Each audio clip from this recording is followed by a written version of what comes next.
Get ready to discover answers in the Bible with Bayless Conley. You know, I got involved at a pretty young age in heavy drinking, probably at about age 14. And by the time I was 16, I had added drugs to that. I had major problems with substance abuse, with alcoholism.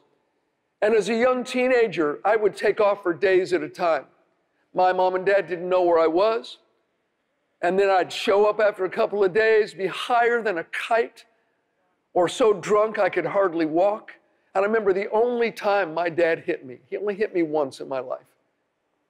He was just so frustrated with me. I'd come in drunk again, and Mom had cried herself to sleep again, and he punched me. He probably should have done it a lot more than that. Got my attention, but it didn't change my ways.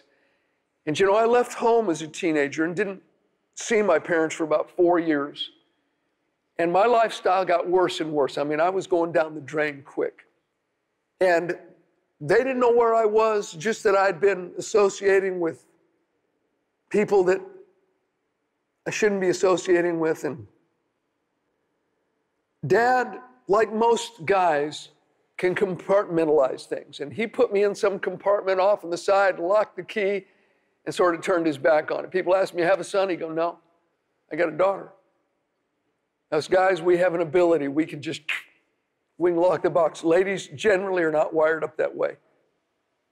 Dad just kind of dismissed things, and that was his way of coping with it, because I had bruised his heart so much, and mostly because he'd seen my mother's broken heart. Mom cried herself to sleep every night. Not knowing where I was, just that I had big major problems and I was hanging around with the wrong kind of people. She was not a Christian. No one in my family was Christian. I'd never heard the gospel in my life. But my mom, she believed in the God of the Bible. She wasn't saved, but she did believe in the Bible, and she believed in the God of the Bible. And one night, after weeping again, she knelt down next to her bed and she said, "God, I cannot take this anymore. This is killing me. I'm just putting Bayless in your hands. God, will you take Bayless? I'm giving him to you."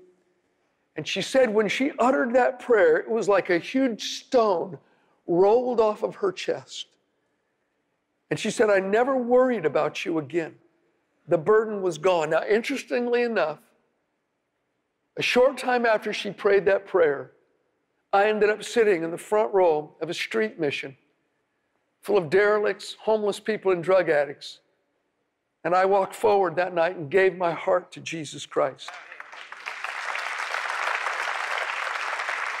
Now, I became a Christian before my mom did, but I'm quite certain that my salvation, to a large degree, resulted from that prayer she prayed, that God heard when she put me in God's hands, like God was saying, "I was hoping you'd do this.